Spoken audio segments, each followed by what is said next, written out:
Dream? What dream is that? Sorry, I'm referring to Michael Deere on the Discord. Do we have an updated?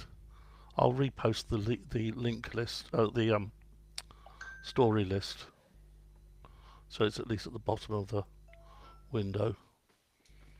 I might have to nip out at some point because I've got a collection due. So if I suddenly disappear, busk.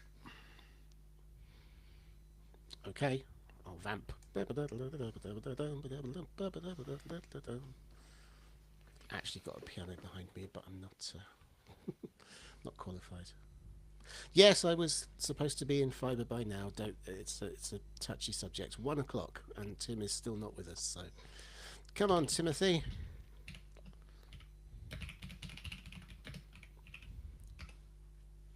I'm sorry, I'm fuzzy. I'm still on 4G. Believe me, this annoys me more than it annoys you.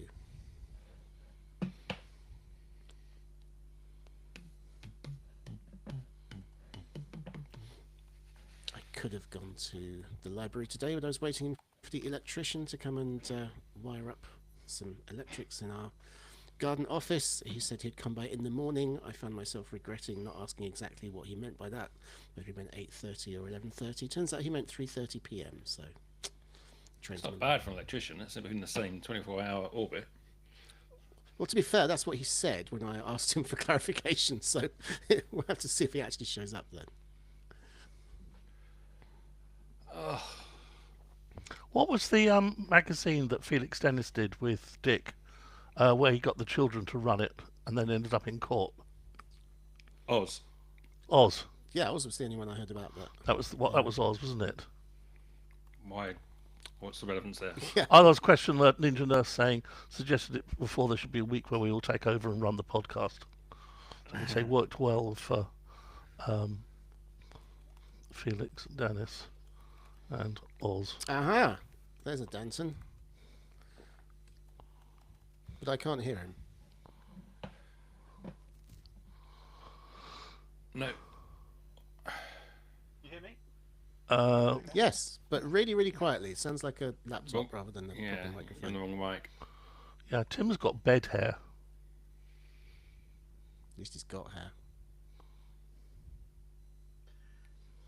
Can't hear a thing, Tim. Sorry. You're muted, according to this.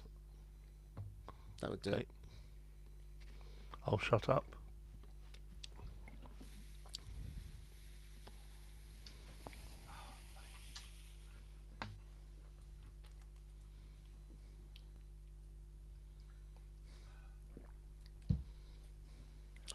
Too many windows.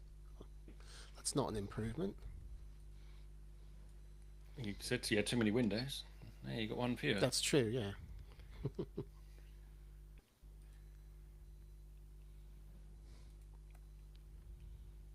Actually, don't need this calendar window open anymore. Go away, calendar window.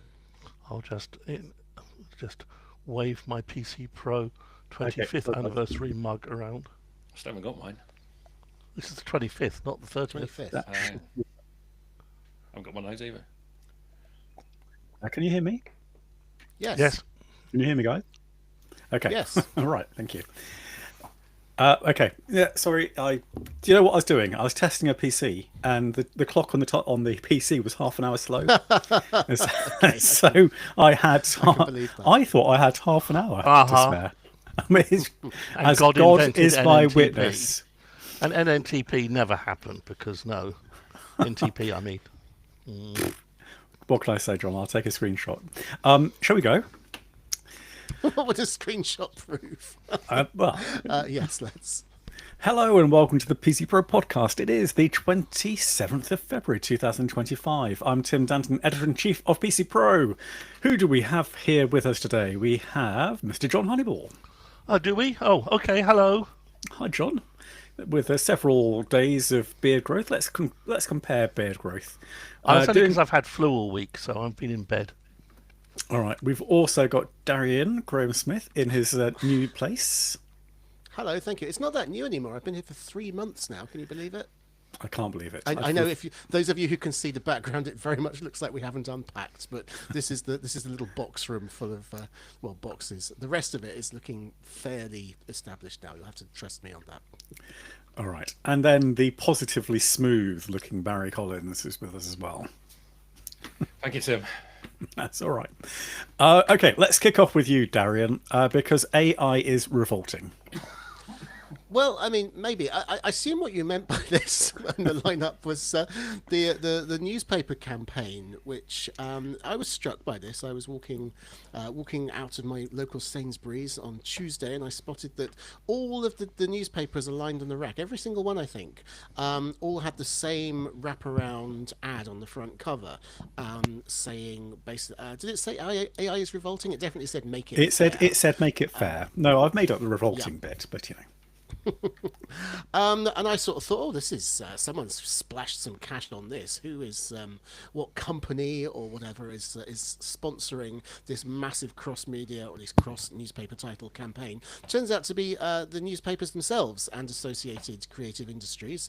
This is an organisation that represents all of the creative arts in the UK, wanting to raise awareness and make a big statement about this is a proposal that was put forward by the government back in December. It was a consultation on proposals to basically make it legal for anybody to use copyright material to train AI for any purpose, including commercial purposes, unless the creator had expressly opted out.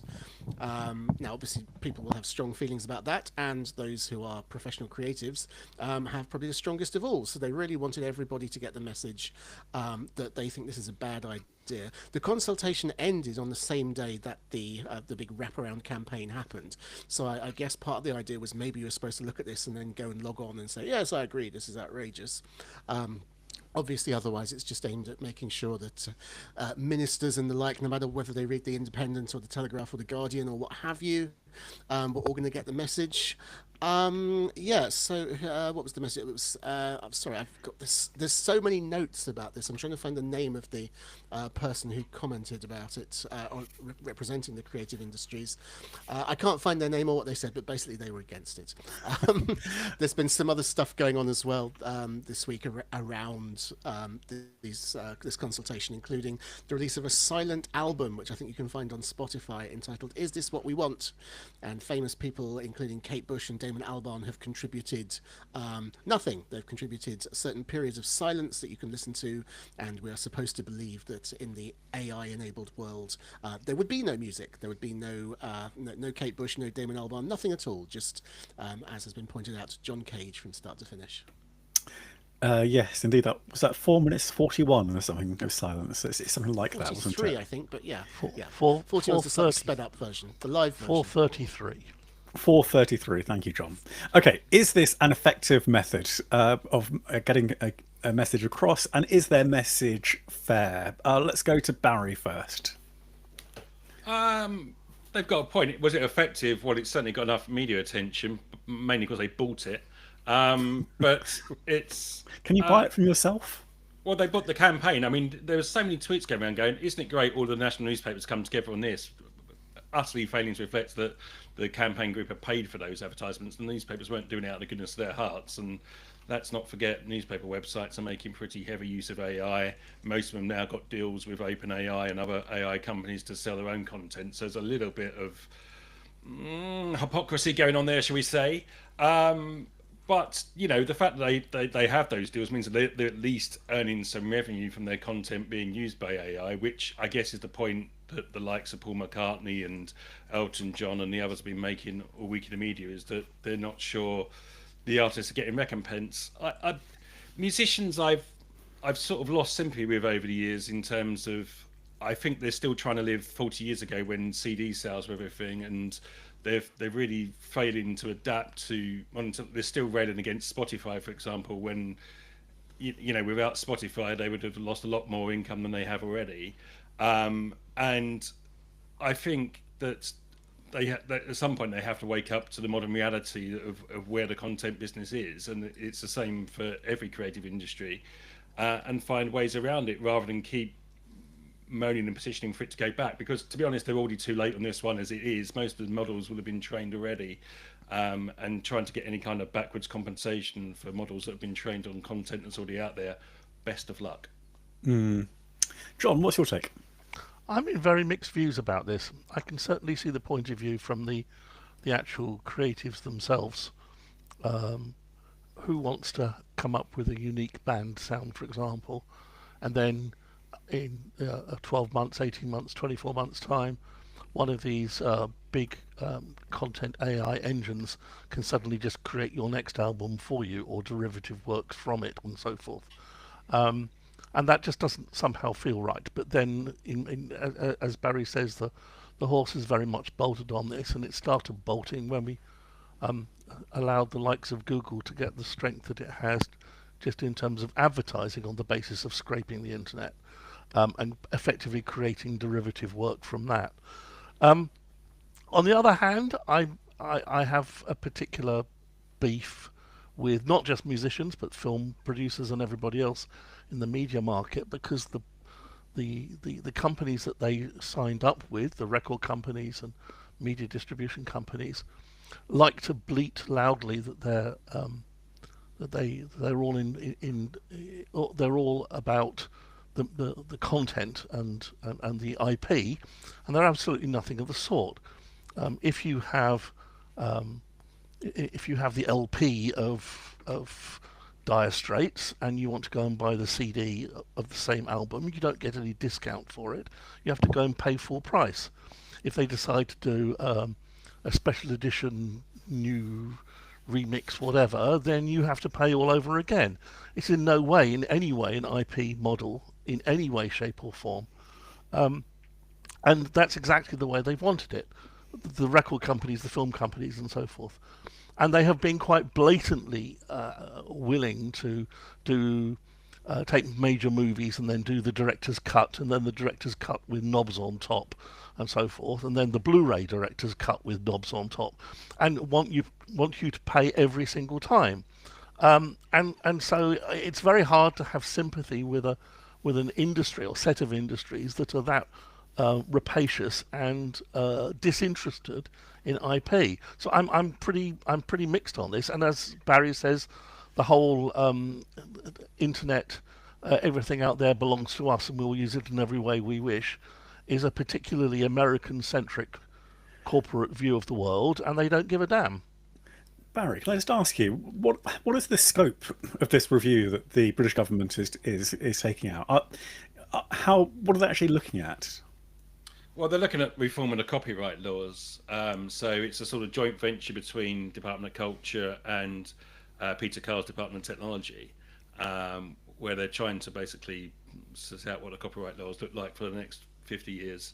But, whether, as John sort of says, the big AI companies are not based in the UK. Part of the remit for this was to try and get some of those companies to innovate in the UK, because they're saying our copyright laws make it difficult for those industries to be based in the UK. But how much impact that's going to have tweaking UK copyright law is minimal to none, I would say. It feels like it needs to be an international effort, doesn't it? But in terms of there are several things that occur to me at once. One is that it feels like it needs to be an international effort. The other is that we do need to radically rethink copyright to address some of the points that John's making, because certain elements of the industries have been a little bit, shall we say, keen to get repeated money out of people for effectively the same content. So there is a need there, and at the same time, we are facing up this, radical idea of re-understanding what copyright might be. So a lot is happening at the same time. Darian, your thoughts, my friend? Yeah, I mean, as an amateur musician and professional writer, you might imagine that I'd be, saying we need the we pay maximum you. protection. No, not for you. No, okay, on the side.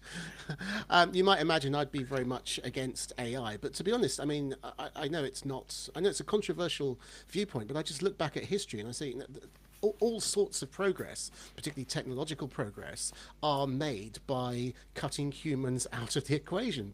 We reach a point where a computer can do something more efficiently, faster, better, and we we embrace that. We don't go, oh my gosh, we need to look after the buggy whip makers. We don't we don't have a Luddite day where we will praise how we were saved from mechanical automation. It's going to be the same. We're going to as soon in the future as 5 or 10 years, I think we're going to be very comfortably consuming AI-generated media, and all the complaints about it puts someone out of work. We're going to say, well, that's someone. It was not necessary. We never need. Well, we only needed them until we had the technology to do this in a quicker, better, faster, cheaper way. So aren't we blessed that we live in this time? John, I'll let you have the final quick wrap-up word. I mean, Darian's absolutely right. The problem is what these systems can only ever do effectively is generate more noise. It's generative, based upon something in the style of the Beatles or something. It isn't the Beatles. It was never the Beatles. It will never be the Beatles, and it will not have the quirky imagination that John Lennon would have brought to it, because he's dead, and we have to accept that and move that on, and so forth. And generating more stuff in the style of John Lennon isn't actually beneficial to the planet in any way, shape, or form. And that is you're quite right, Darian. We're going to be absolutely awash with this stuff in a few years' time, and the noise level is going to be overwhelming, and the quality will be through the floor, and no one will bother to learn instruments and actually make effort and training and so forth into this, and we'll all be an awful lot worse off. Okay, I wanted to kill this as a section, but Darian has his finger up. Go on, Darian. And I'll see you, Barry, as well, with your finger up. I'm not going to get into the full debate. I just want to say I feel worried that there'll be an enormous amount of noise and the average quality will be through the floor. All I have to say is we have that already. If you go on Spotify and just pick tracks and albums at random, I'm afraid there are a couple of things that cut through because they're good. There's a couple of undiscovered gems. There's an enormous amount of landfill already out there, and I don't think that's going to change. Okay, talking of landfill, here's Barry. I just wanted to pick up on a point William Kirk made on Discord, because I hear this frequently. Most authors, composers get very little for their work. That's because most authors and composers get very little exposure. The ones at the top who are getting billions of plays on Spotify are making huge amounts of money. The people at the bottom, or the authors, and the bestseller list these days, you can get the bestseller list with low thousands of sales. That's relatively low exposure. So this idea that people who don't have huge exposure are owed this sort of lifetime of living, I think, has passed, and that's where I disagree with the music industry, especially. Okay, thank you, Darian. There was a second half to your story. Do you wish to address that briefly? Yeah, I mean, it's unrelated except sort of thematically. This is in the US. There's a company called Chegg. It's not Keith Chegwin, as far as I can make out. It's an online education company that does textbooks and tutoring and so on. And they filed a lawsuit against Google for basically the thing that, and credit where it's due, Barry was, as far as I'm aware, the first person I ever heard to really kind of point out this problem, that its AI summaries basically mean that you have no incentive to go to websites anymore, and therefore disincentivize websites from creating new content and put us into a downward spiral. They're certainly not the first, well, I say they're not the first people to complain about this, to say Barry was, as far as I know, but there's been lots of industry rumblings in the past few years about this. But this is the first time, as far as I'm aware, that a lawsuit has been targeted at Google, specifically claiming specifically that this is a new angle of attack, I think. Rather than just saying you're using our stuff without permission, they're saying that if you want to be indexed by Google and be part of their search catalog, there is currently no way of doing that without being also part of their AI training, and so it's an illegal tying together of two services. Which is a very fair and I'll point. be very interested to see how it turns out. Yeah. Okay. All right. Well, let's not concentrate too much on that one, just because I'm aware that we've got a lot to talk about in the rest of this podcast. But excuse me. And also, I suspect that one will rumble on.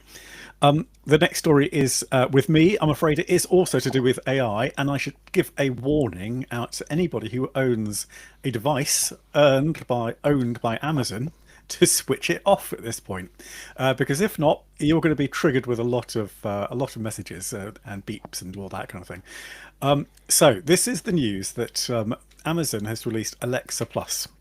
What, you ask, is Alexa Plus? Well, we've been waiting for it for some time, and it's meant to be like an advanced AI that you can chat to, basically. So rather than just talking to your Echo and saying, Alexa, what's the temperature today?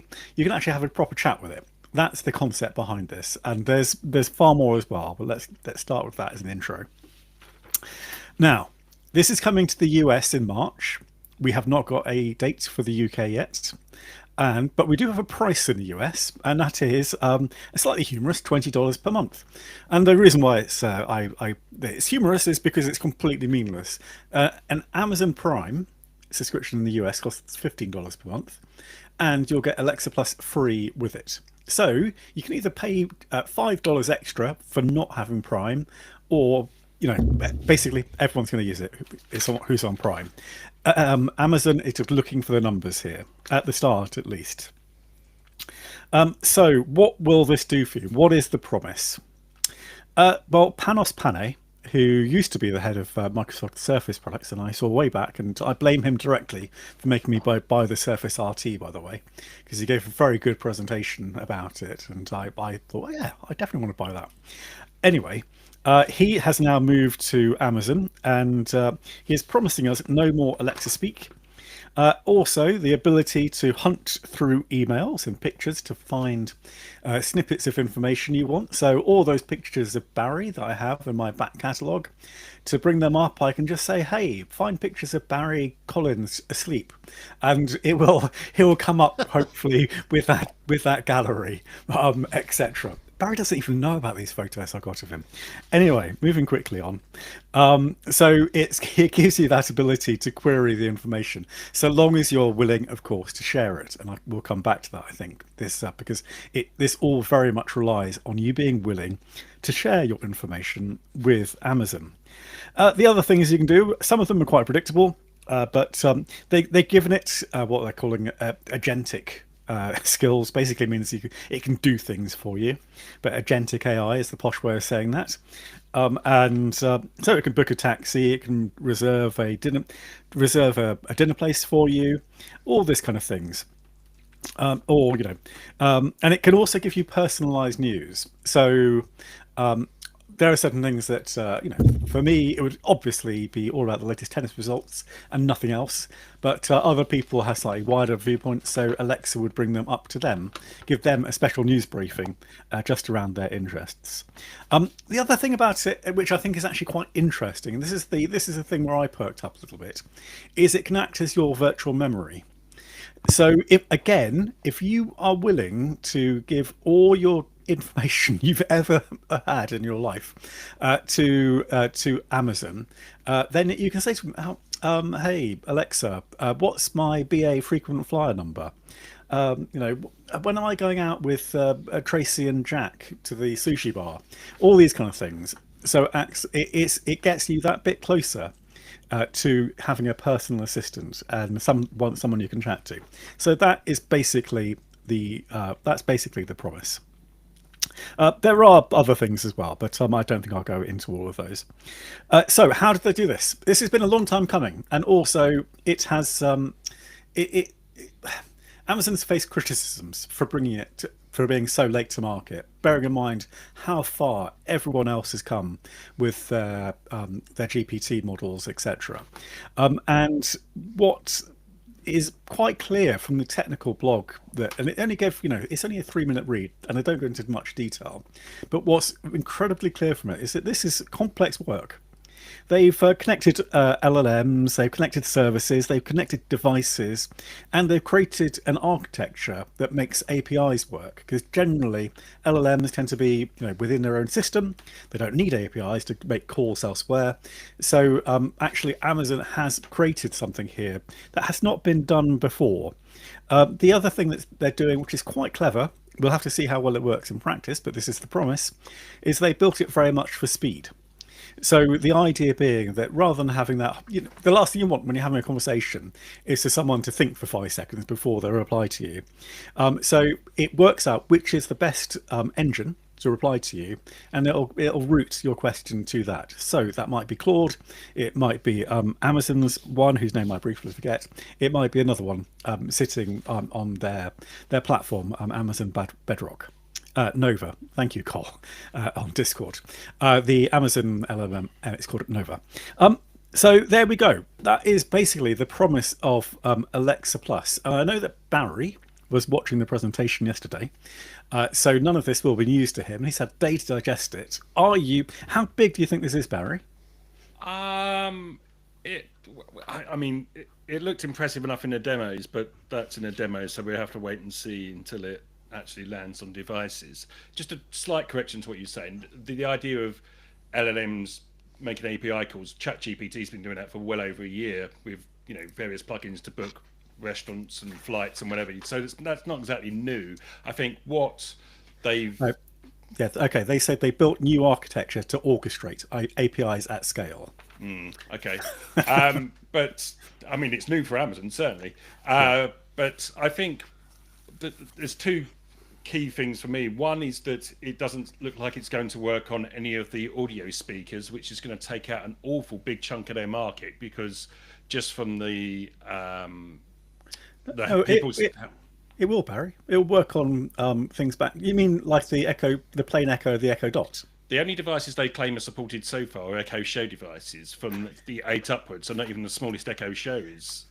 I think I'm pretty sure I read that it will actually go back to the Echo Dot 2017. Okay, I'd like to see that, because it's not what's on Amazon's website currently. But so if they don't, then that's a problem. If they do, okay. The other one was how well those agentic services work, because they did a demo yesterday where the guy books a table at a restaurant, it pops into his calendar straight away. Then he says, "Oh, do you want to book a taxi for one of the attendees to come from the airport to the restaurant?" And they do it all via an Uber, and it all just seems to happen. It's like, well, that's not how booking a taxi works, or booking an Uber works. You have to say where you are. The device has to know. You have a live update on your Uber app of where you are and where the taxi are. It just doesn't work like that. So I don't understand. That to me looked like as much as they were insisting this was all live, that to me looked like a pre-rolled demo, because I just couldn't believe that works like that. So I think, we've seen a lot of this from Amazon in the past, where it's made promises about being able to just do shopping from Amazon via Alexa devices, and it just doesn't work. It's just a appallingly bad experience. So as impressive as it looked on those demos, I'll wait to see until this thing actually arrives before I decide if it's the future of AI or not. Yes, and just to clarify that point you're making, Barry, it'll be prioritized on the Echo Show 8, 10, 15, and 21, but it's going to come.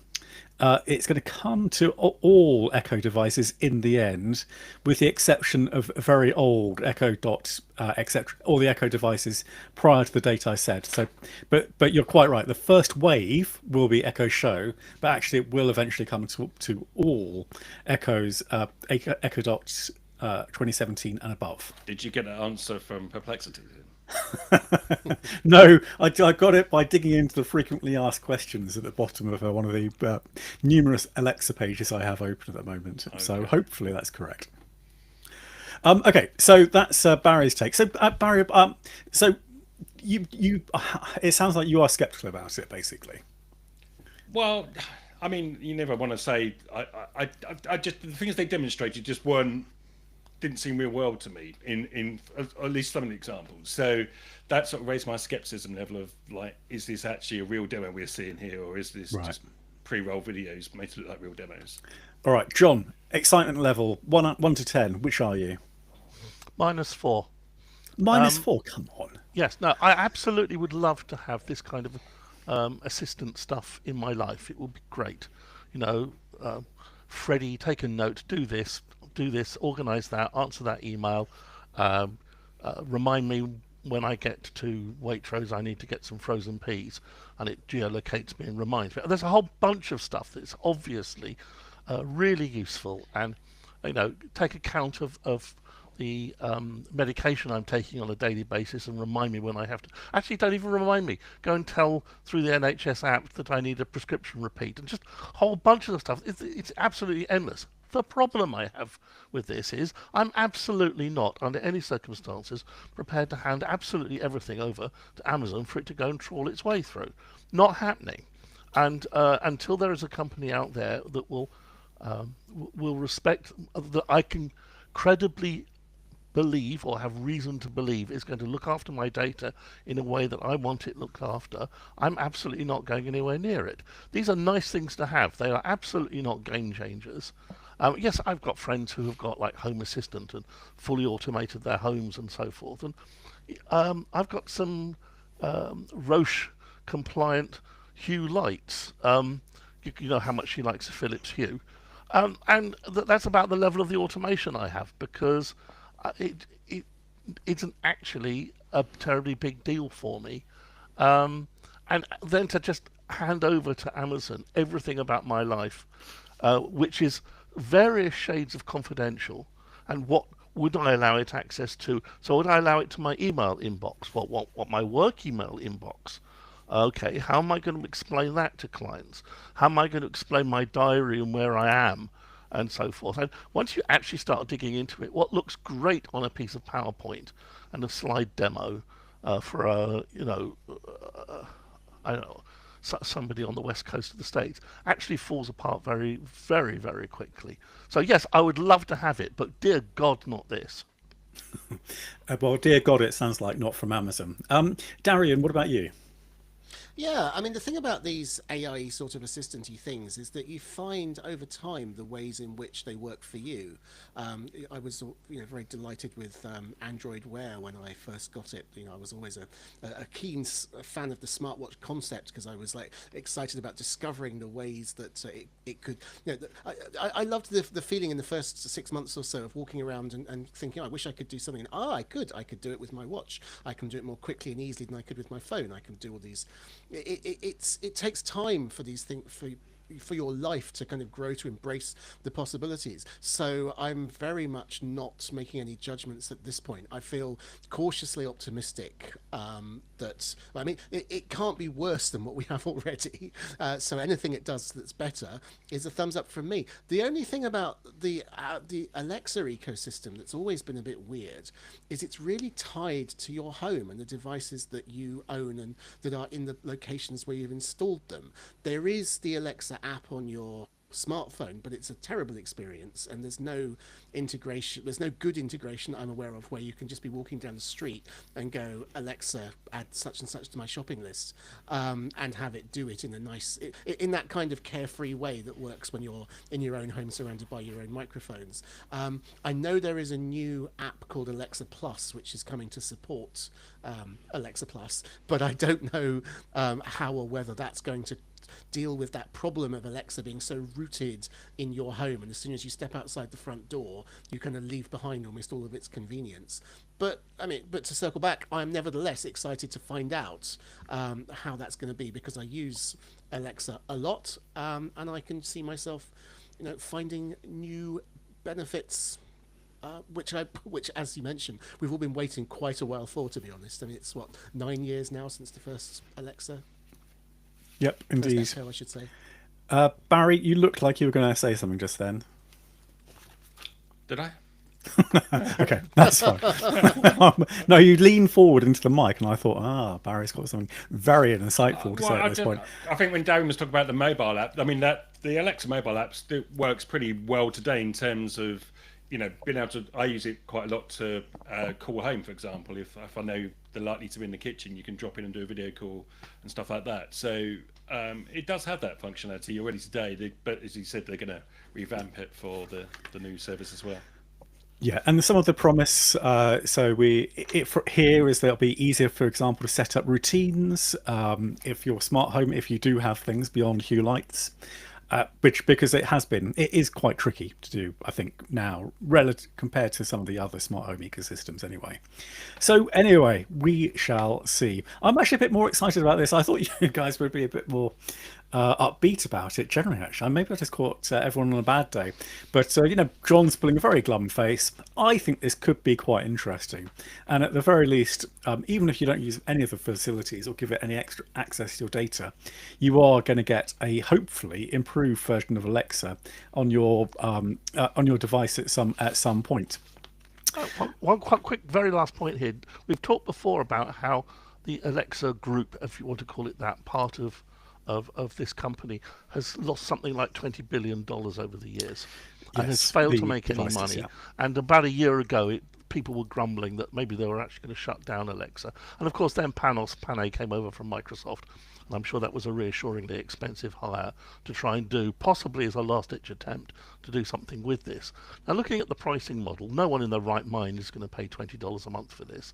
So this is clearly a push to try and bundle it into Amazon Prime services, for which they, at the moment, are saying it's no extra cost. But there's clearly going to be a cost in computational power for them doing this, even for a company as big as Amazon with its data centers.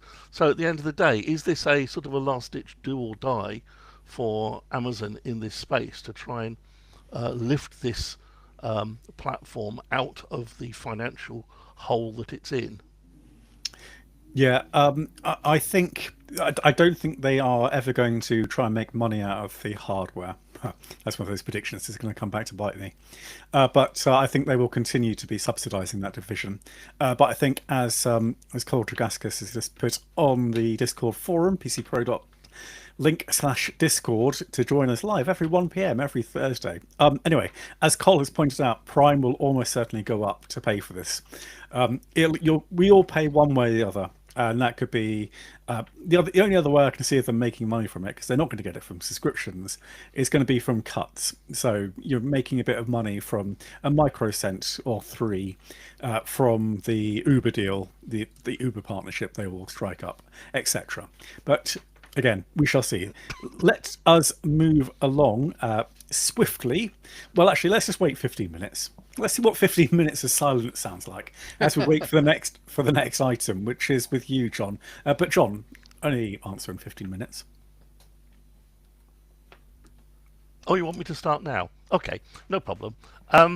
So when you go onto an online chat forum-y thing for some support from a company, or you go onto their phone line, or you call up an agent, and you get into this telephonic ring of hell, where it keeps telling you just how important your call is to them, and if you're really unfortunate, they will play you the same little bit of the Four Seasons 30-second clip repeatedly for the next hour, driving you nuts in the process. So I'm absolutely convinced that that was chosen in an attempt to make you hang up your phone in disgust and walk away. But it's a miserable experience, and there has long been the suggestion that companies are obviously actively managing this queue. They're load balancing it across their workforces, often across multiple continents, and this is all good workflow from their point of view. But there has always been the suggestion, certainly emerging recently, that they are making things more complicated and more difficult and longer, simply to get you to go through their website, or even better for them, talk to the absolutely god-awful ChatGPT-based nonsense that they throw on screen and try to call support. Well, HP have been slightly caught with their trousers now, because our good friends at the Register came across some documentation from HP, which it's claimed implemented a mandatory 15-minute wait time for people who were calling in for support on HP computers and printers in certain countries. And the countries it would appear to have been was the UK, France, Germany, Ireland and Italy. Maybe we are just more likely to hang on and be grumpy and not so easily deterred. So they would appear, according to this documentation, the claim is that the HP added a minimum 15-minute wait and cycled you round this repeated shouting of doom from them, that it'd be all so much easier if you went to their website and kindly sort of piss off and stop annoying them. So it's been found out. Now, Do you know what? I would actually love a message that was that brutally honest. well, it would at least be honest. It would at least be honest, because I confess I'm absolutely fed up to the back teeth with this. Your call is important to us, and even more fed up with. Would you take part in a survey at the end to tell us how lovely we are? No, go away. Once I've got my answer, I'm going to go and do something slightly more interesting than fill in your survey. And I certainly don't want you emailing me after the event to say, how well did this go? So HP have been found out about this. Of course, people went pretty grumpy about this, and they have now said that they're going to not do this anymore. It was intended, quote from the HP spokesperson, Katie Durkitz here, I see.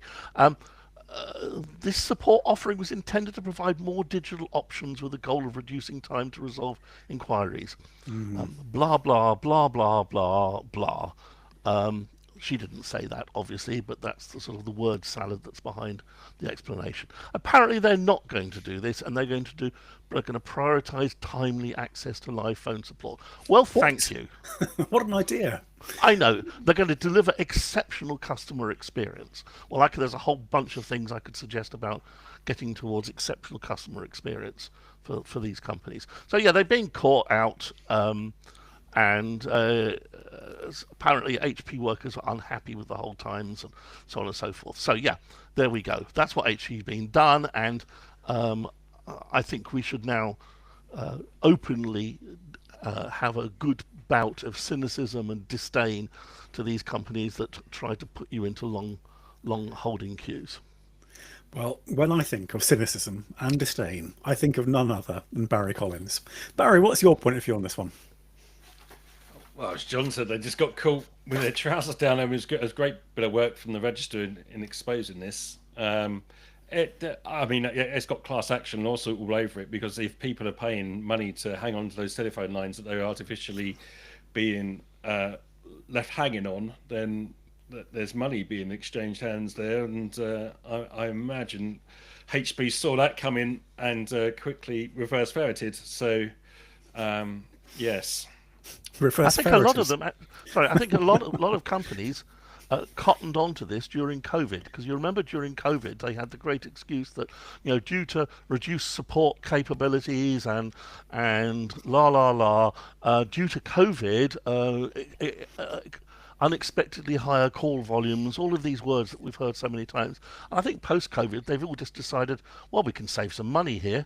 Let's reduce our telephone call centre, wherever it may be in the world, push everybody onto the web and make the experience so miserable they'll have no choice. I think the pandemic didn't help, but I feel like I've been hearing unexpectedly high call volumes for a lot longer than that. I don't remember I do remember when I first joined Orange, the mobile phone provider, in 1996. I was telling everyone it's amazing. You can phone up their customer support and you'll get through to a real person who can help you in about 3 rings. That is the last time I remember recommending customer support of any kind to anybody.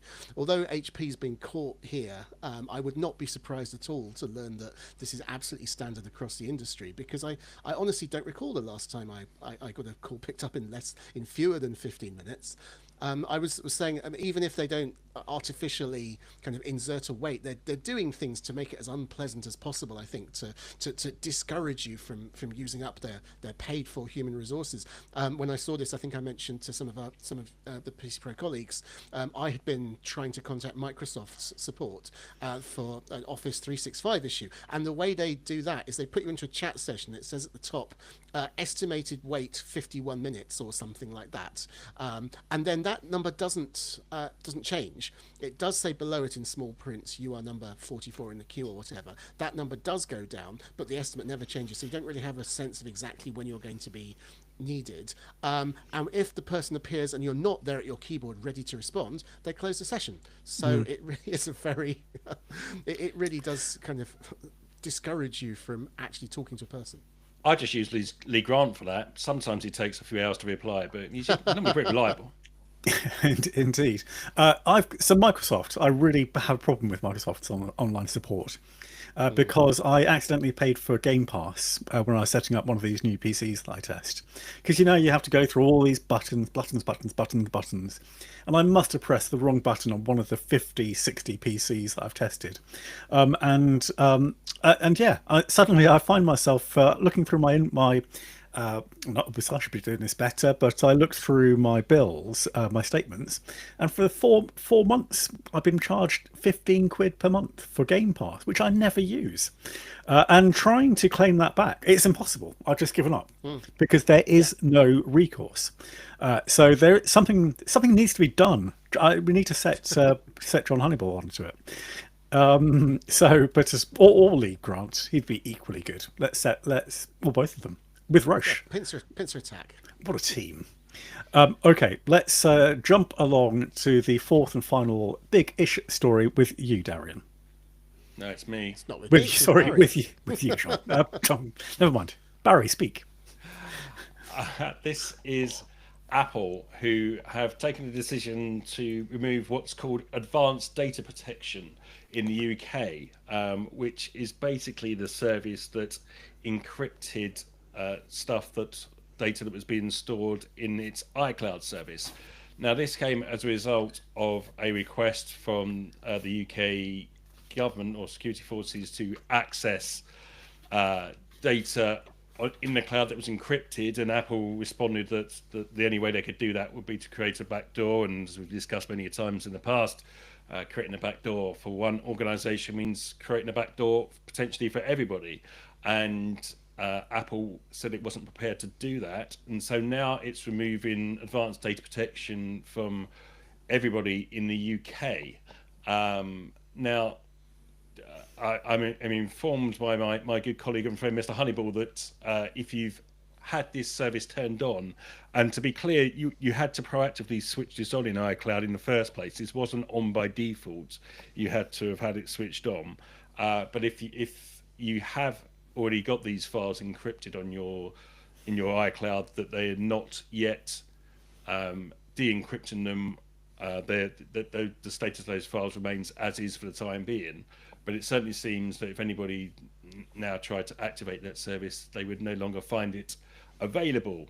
The wrinkle here is this is blown up in the US as well, where a couple of Democratic senators, well, in fact, senators from both sides of the House, wrote to the new security chief over there, Tulsi Gabbard, and pointed out that this was effectively creating a scheme where the UK government could potentially get access to American citizens' data, because they wouldn't just be able to request data on UK citizens, be the entire Apple customer base. They've predictably kicked off about that. Gabbard said that I share your grave concern about the serious implications the UK or any foreign country requiring Apple or any company to create a backdoor that would allow access to Americans' personal encrypted data. That would be a clear and egregious violation of Americans' privacy and civil liberties and open up a serious vulnerability for cyber exploitation by adversarial actors. So it looks like this may crop up when the Prime Minister's in the States this week, and it'll be interesting to see who backs down first. John, your hot take? There's a number of things about this. Firstly, this facility was not enabled by default for a very good reason. Syncing data via between your Apple devices via iCloud is very seamless, and it works, and it's a fabulous fabric. As it stands at the moment, by default, the content that goes via that route is not encrypted. Stuff like keys and passwords and stuff like that is encrypted, so Apple can't get into that. But actually, the content data itself is not encrypted. Now, if you turn on this facility, which you now can't in the UK as of a few days ago, the dialog box says it's not possible here. What actually happened was that Apple basically force you to take 100% responsibility for all of your account keys and management, and therefore your encryption keys. And if you lose that, there will be absolutely no way that Apple could decrypt anything, which is fine. There is a limitation there, which is that all of your devices have to be on a fairly recent version of the operating systems to support this. And one reason why I've never enabled it on my primary Apple account is because of one, of laziness, to be honest. Secondly, it wouldn't bother me about having to look after the keys because, well, you have to look after password keys and so forth for a bunch of stuff. But I have a Mac Pro from 2013 which simply doesn't support the capability. What I should do is move that onto a different Apple account just for itself and then bring everything up to sync. Now, what's happening for those people who have turned this on in the UK?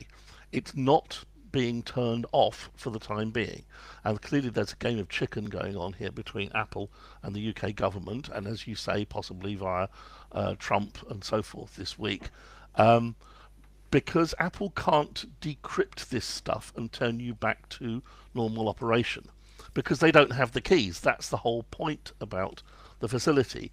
What they would have to do is basically flatten your iCloud storage and force a complete resync in an unencrypted way. And that's not a small thing to do, but certainly not something they want to do on a sort of a daily basis as the politicians bounce backwards and forwards.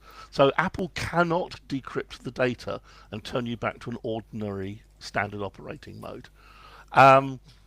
What I think is interesting about this, of course, is that it has highlighted a number of really interesting things. Firstly, that it would appear the UK government wanted full access to everybody worldwide. Well, that wasn't going to happen. I mean, the grotesque levels of naivety amongst what appears to have been asked for here is, well, it would be staggering if it wasn't so predictable.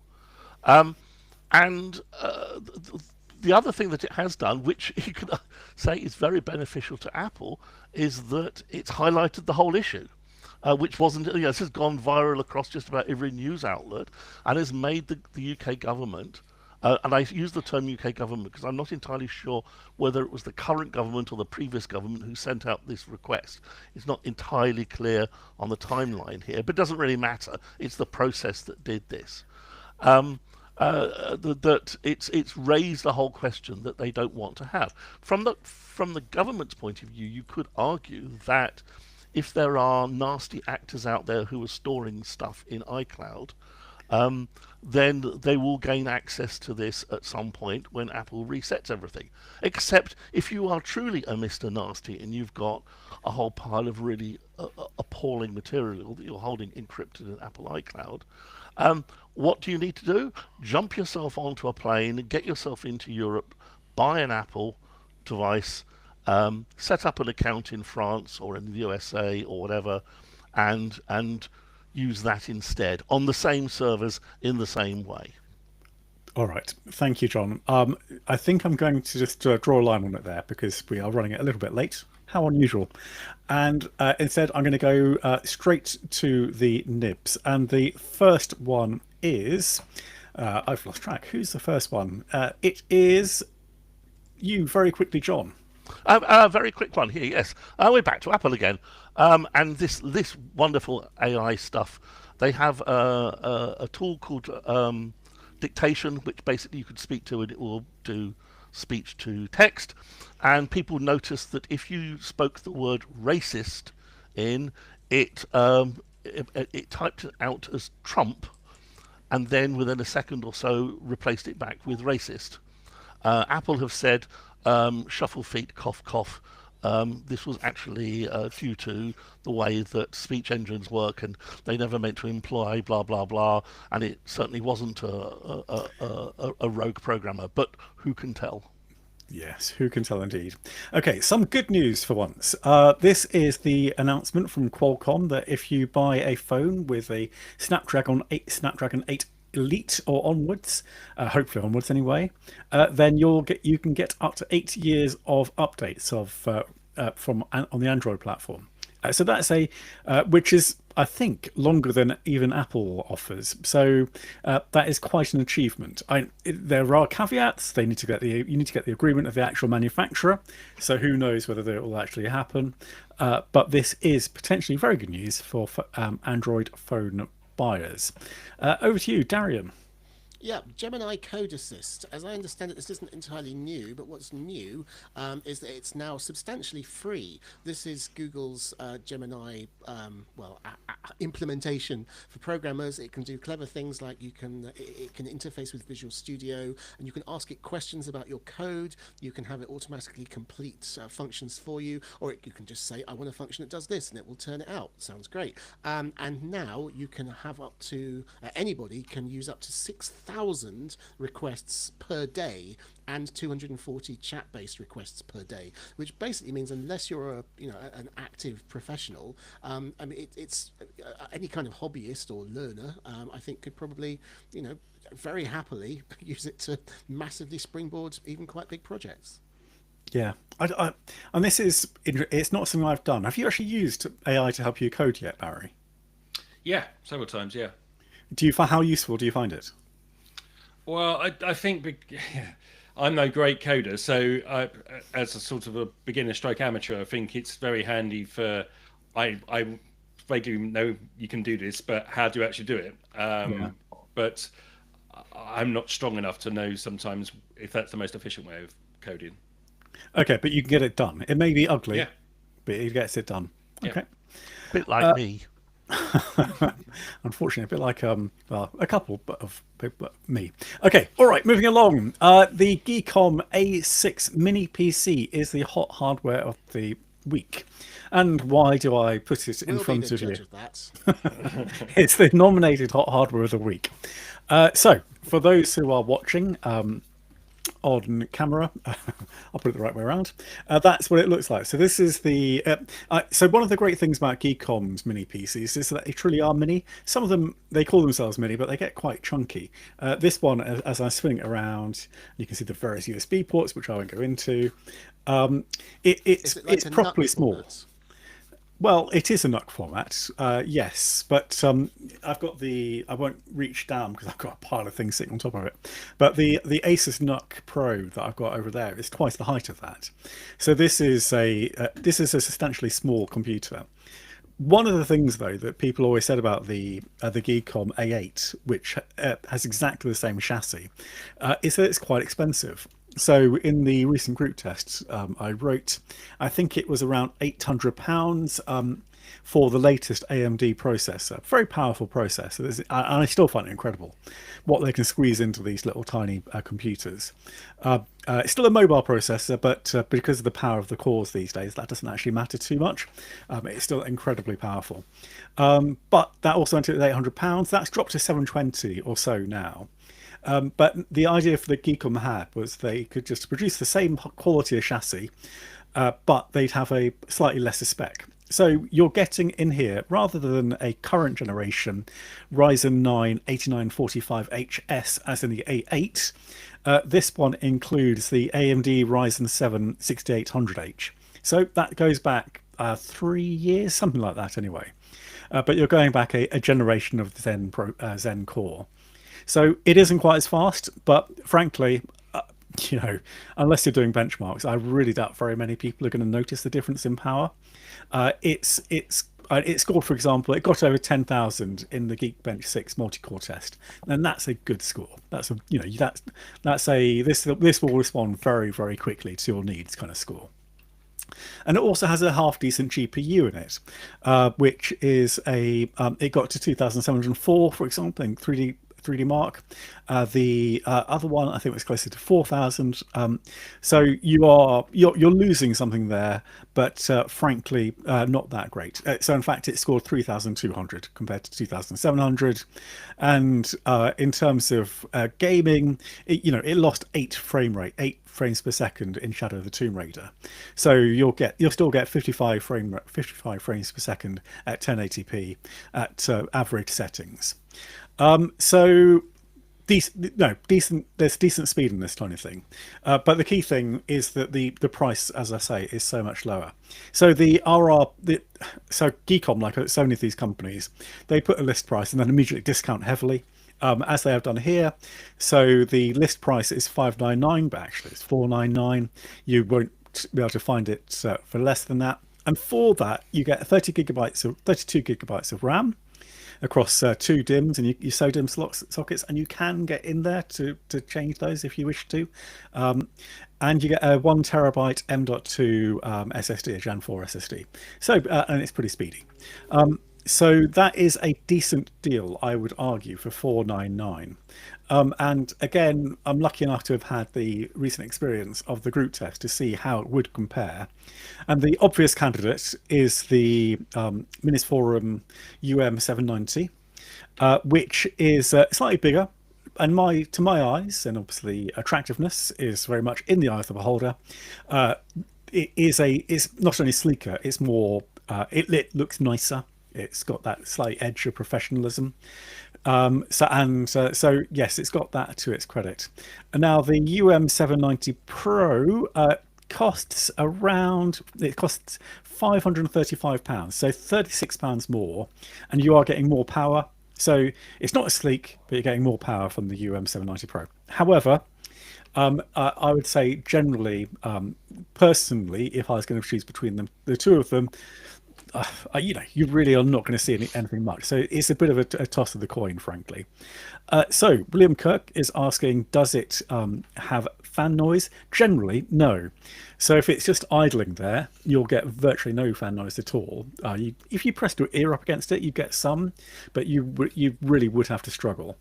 However, once you do start really pushing it, yes, the fans do start whirring up. Is it annoying? No, it's not at all annoying. It's absolutely fine. So I don't think fan noise is an issue here. Michael Deere asks, Windows 11 Pro? Yes, and that is one of the advantages it holds over the Minisforum. So what value that has to you, I don't know, but it does come with Windows 11 Pro. It also comes with quite a nice 3-year warranty.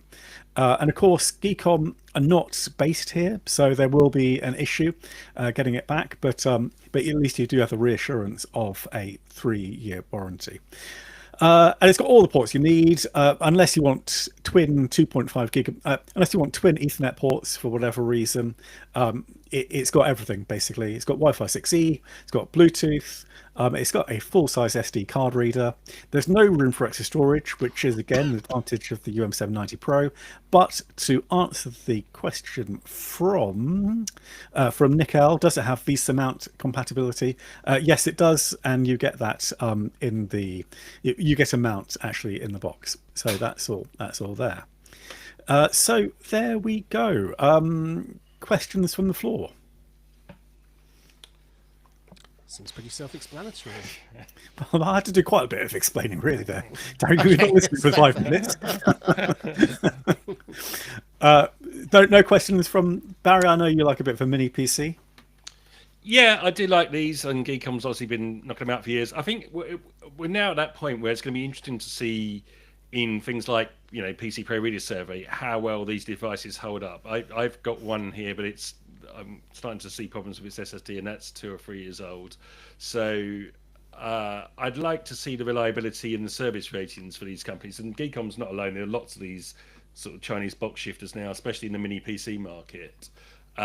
So it's going to be, like I say, interesting to see how customers respond, having been long-term customers. Yeah.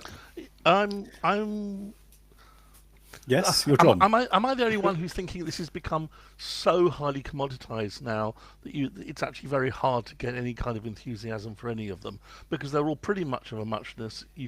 I've got a mini PC. I lent to a friend a couple of months ago, and it's come back, and it's got like 5 2.5 gig Ethernet ports on it, and you can do some really interesting stuff with that, running routing software and so forth. And I just want something with a little bit more sizzle. I'd quite like it to be, the Snapdragon processor.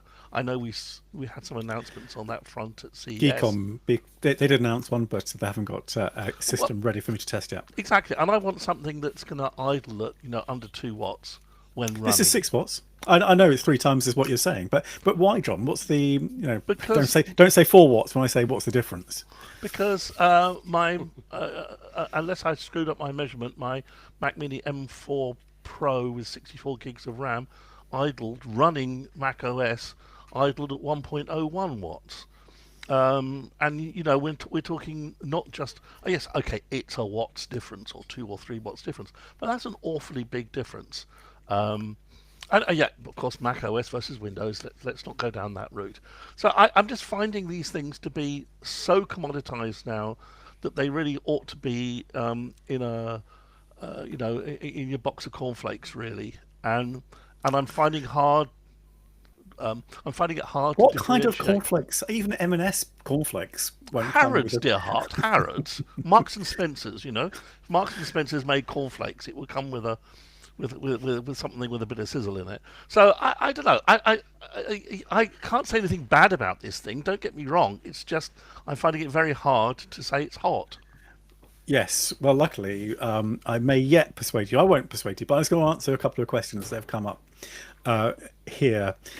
Just to repeat the price is £499. Ignore the thing on the website that says 599, and you can normally get an extra 5% off and that kind of thing if you find a code. On top of that, someone was asking about the storage. To reiterate, it's only got the M.2 socket. It's only got one. There is no SATA expansion. So to expand, you will need to use one of the USB-C sockets on the back, which goes up to 40 gigabits a second. It's USB 4.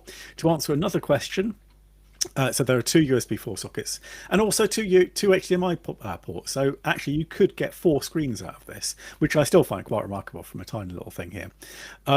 How fast is the Ethernet? It's 2.5 gigabits, 2.5 gigabit Ethernet. And I think I've answered everyone's questions there. So unless, Darian, you've got anything particularly you wish to say, I think you should be in the position to say whether it's hot or not. I love it. It's right up my street. I've been really into mini form factors for a long time. I had one of the first NUCs. Presumably it's not. I mean, you say it's a laptop processor. It's not going to be the fastest thing in the world. It's not even the fastest of the little Geekom mini PCs. But for £499, which is £10 less than a refurbished M4 Mac Mini. The base level, it's got twice the RAM and 4 times the storage. It's also got that SD card slot, which is surprisingly something I miss about, well, mini PCs that don't have them. If I were looking for a general everyday Windows system, this would be very, very high up my list. Higher up, in fact, than the A8, because I do kind of hear what you're saying about it's going to be fast enough for non-specialist roles. So yeah, I'm all for it. Thumbs up. Hot. Does the 499 include the Windows license? Yes. Okay. Yeah, and you can, with without coming to vote against myself, the only thing that I will say against this is that it does require external power. So the Minis Forum that I mentioned can be powered by the USB-C slot, which I wish this thing was. That's my only problem with it that I would change if I could. Anyway, hot or not then, John, now that you've heard about that? Well, I actually voted not because I was kind of meh about it. However, I have gone back and changed my vote, and here's why. 499 Inc. VAT, including a Windows license. I was just looking this morning at the new announcements from Framework about their desktop machine. They want 120 quid for a Windows 11 home license. So if that's the going rate for an OEM, then the cost of this box without the license. Actually, do they sell it without Windows? Interestingly enough. No, not in the UK. Not in the UK. Okay, because that would then be like a 360 quid box, Inc. VAT, which will be spectacular value for money by assuming they're paying the same OEM license cost for Windows. So no, I've changed my vote to a hot because it's got the Windows 11 Home or 11 Pro. Yes, I see. It is. It's out of stock. Sorry. Sorry. What do you say, John? Your final question. Which 11 is it? Is it Home? It's or 11 Pro. It's 11 Pro. Oh, in that case, it gets even hotter because of how much Microsoft charges for that license. Yes, unfortunately, it's so hot. In fact, it's out of stock right now. As people are currently telling me on Discord all over the place. But there will be more stock because I know this is a big product for Geekom. There will be stock coming. Barry, hot or not? Yeah, I mean, it's hard to argue against. I mean, I'm pretty certain Geekom aren't paying 120 quid a license, John. And there's some dispute over these grey market licenses. But the as everybody's things, you can't complain about the specs you get for them. They're perfectly powerful little devices. As I say, my only concern might be the long-term durability and support of them, but we're still probably a bit early to even know about that. So for the time being, hot, yes. All right, and I'm going to go hot as well. And so now let's have a look at the latest voting. 88% hot, 12% not. This is something wrong with the universe where people are actually going along with my suggestion. Okay, well, let's quickly draw a line before everyone changes their mind. Thank you very much for listening to this week's podcast. Until our next in a week's time, it's goodbye. Bye. Bye. All right, and because we're running a little late, I'm going to run off right now. Thanks, everyone. All right, thanks, Darren. But so that means it's gone.